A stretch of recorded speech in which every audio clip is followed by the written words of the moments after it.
Hey, what's going on, you guys? Good morning or afternoon. It's a Saturday. Let's take a look at. I'm going through and I'm trying to consolidate all of my Japanese vinyl Bondi type figures that I've collected over the years. And I still have a couple more boxes of them that need to be unpacked. Not everything is here, but I do have a bunch of new ones that I just got out last night, that I haven't seen in probably a couple years or so. This is part of the Ultraman line. Now, a lot of these figures are kind of contemporary, newer type ones, maybe in the last 10 or 15 years, I would guess. I started picking up these figures here in San Francisco about 10 years ago or more. Part of my daily commute used to be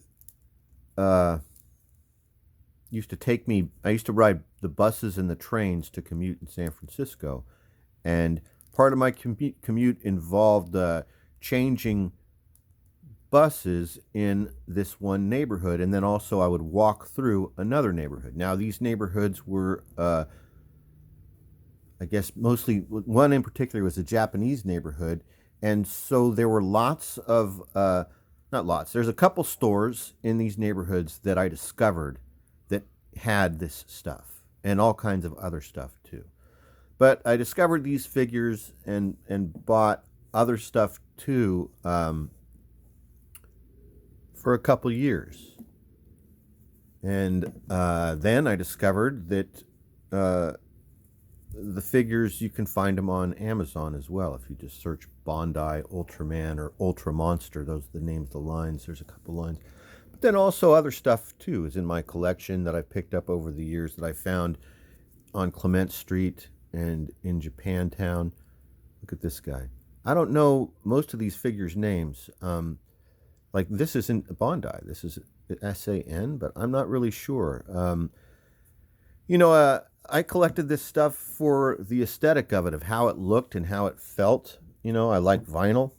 I didn't do it, necessarily because I was a fan or knew anything about these monsters, these giant Japanese monsters. That one of the cool things about this stuff is keeping in mind that all of these figures are they're not based on like a cartoon or anything. These are based on life-size costumes that were worn by people that were made of vinyl.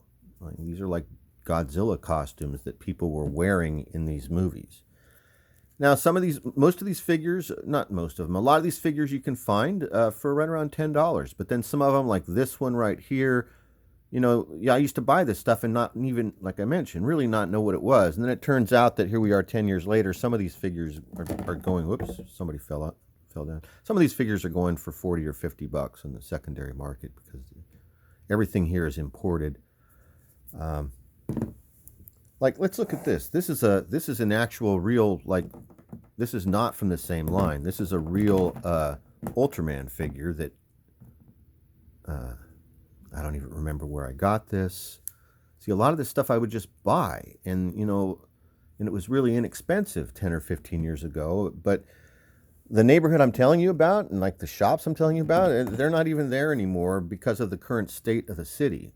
So I don't go to those neighborhoods anymore and go there and pass by those shops anymore. I don't commute through the city anymore like I used to. So I buy this stuff on Amazon, and you can too if you're interested in it. You could find these. I do intend to do a more comprehensive video on these toys in the future because I still, like I mentioned, I think I might have said there's still a box or two of these figures somewhere. And in one of those boxes is what's called the Sound Sword. Now, the Sound Sword is this battery-powered device that looks like something from a Power Rangers show. And on the bottom of some of the figures are sound chips, like you see that right there. So you turn the Sound Sword on, you point it at the sound chip on the bottom of the figures, and then it makes a special sound and says things in Japanese for each figure. It's very cool. But I haven't found it yet. So when we find it, we're going to do a more comprehensive video, and I will take time to look up the names of these crazy monsters that are so cool. This is one of my favorite ones. These giant eyeball ones were just these are just so cool. So these figures are all right around 4 to 6 inches tall. This is how I would, some are a little bit taller than others. Look at this crazy guy. They all have a little bit of minimal articulation.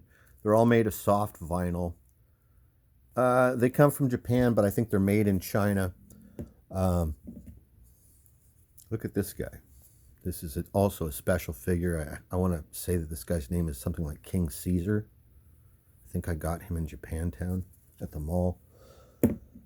We'll go through and we'll take a look at more of these great figures, and we'll talk about them. But in the meantime, let's just keep looking at these, because maybe you guys haven't seen these before. You didn't know that these exist, but they do. They're out there. They're really fun and cool. Let me show you this guy. Let's close the video on this fellow. This is a weird figure that I bought on Clement Street. This is a tall figure, like it's about 8 inches tall. It's like a Mego figure. It's articulated, but it has, look at this, a complete rubber body over this articulated Mego body that's inside of here. And it has these giant claws, but look, this stuff all bends like a Mego doll. And then look at these claws. It's all soft rubber or vinyl. I don't know this guy's name, but I love this dude. Isn't he cool? Thanks for watching. I hope you guys enjoyed this video. All your base belong to us.